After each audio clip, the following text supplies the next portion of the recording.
This channel does not promote any violent, harmful, or illegal activities. All content provided by this channel is meant for an educational purpose only.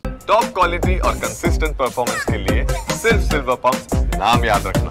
এই মুহূর্তে breaking নিউজের নজর রাখবো কার্তুজ কাণ্ডে বিবাদীবাগের অস্ত্রের দোকানে আবার পৌঁছে গেছে এসটিএফ। দোকানে দুই কর্মী জয়ন্ত এবং শান্তনুকে নিয়ে দোকানে পৌঁছে গেছেন তদন্তকারীরা। অস্ত্রের স্টক মিলিয়ে দেখতেই হানা এসটিএফ এর এমনটাই সূত্রের খবর। অস্ত্রকাণ্ডে দোকানে দুই কর্মী সহ এখনো পর্যন্ত 6 জনকে গ্রেপ্তার করা হয়েছে। কার্তুজ কাণ্ডে বিবাদীবাগের অস্ত্রের দোকানে আবারও পৌঁছে গেছে এসটিএফ। সেই ছবি দেখাচ্ছি আপনাদের। দোকানে দুই কর্মী জয়ন্ত এবং শান্তনুকে নিয়ে দোকানে তদন্তকারীরা কি চান, তদন্তকারীরা কি খতিয়ে দেখছেন তারা এই মুহূর্তে জানবো। আমাদের সঙ্গে সহকর্মী সুজয় রয়েছেন। সুজয়,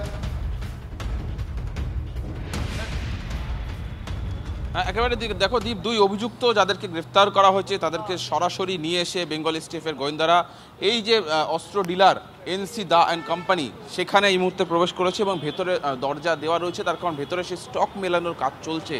যে স্টকের গড়মিলের মাধ্যমে এই কার্তুজের কারবার চলছিল, 190টি কার্তুজ পেয়েছেন তদন্তকারীরা।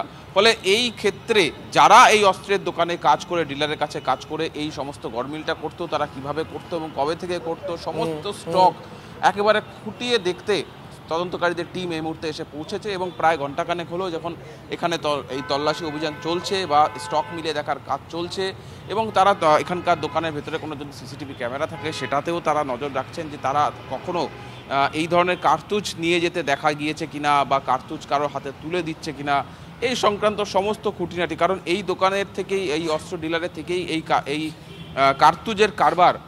কার্তুজের কারবার সামনে এসছে। ফলে তদন্তের ক্ষেত্রে অভিযুক্তদের নিয়ে এখানে আসা, এখানে তল্লাশি চালানো এবং যেহেতু স্টকের কর্মীদের মাধ্যমে গোটা এই কাজটা চলতো, চক্রটা চলতো, তাই সেই স্টকটা দোকানের কর্মীদের থেকেই দেখে নেওয়া, খুঁটিয়ে দেখে নেওয়া এবং বলতে পারো এক ধরনের ঘটনার পুনর্নির্মাণ করা যে তারা কিভাবে স্টকের গড়মিল করতো, কিভাবে তারা এই কার্তুজগুলি নিয়ে যেত, কার্তুজগুলি কি কারো মারফতে দেওয়া হতো নাকি নিজেরাই তারা নিয়ে গিয়ে পৌঁছে দিত যখন যেরকম অর্ডার থাকতো সেই অনুযায়ী, এই সংক্রান্ত সমস্ত বিষয়গুলি এক্ষেত্রে খতিয়ে দেখা হচ্ছে। তাই বেঙ্গল এসটিএফের টিম অভিযুক্তরা নিজেদের হেফাজতে থাকতে এই প্রক্রিয়াটার শেষ করে রাখছে যাতে পরবর্তীতে তদন্তের ক্ষেত্রে আরও কোনো তথ্য প্রমাণ উঠে আসে। তার কারণ তারা এতদিন পর্যন্ত অভিযুক্তদেরকে নিজেদের জেরায় নিয়ে গিয়ে বেঙ্গল এসটিএফের দপ্তরে নিয়ে গিয়ে তারা জেরা করেছিলেন, কিন্তু তাদেরকে একেবারে সরাসরি যেখান থেকে এই অপরাধটা হয়েছে, এতদিন ধরে এই অপরাধটা করা হয়েছে সেখানে নিয়ে এসে তাদেরকে জেরা করা, তাদের থেকে সব কিছু খুঁটিনাটি জেনে নেওয়া এবং এর সঙ্গে আর কেউ কারো ভূমিকা রয়েছে কিনা সেই সংক্রান্ত বিষয়গুলো কিন্তু দেখে নেওয়া হচ্ছে। শুধুমাত্র দুই অভিযুক্ত নয়, এই দোকানের যিনি মালিক তিনিও এই অস্ত্রের দোকানের মধ্যে রয়েছেন বলে জানা যাচ্ছে। বেশ সুজয়, অনেক ধন্যবাদ তোমাকে।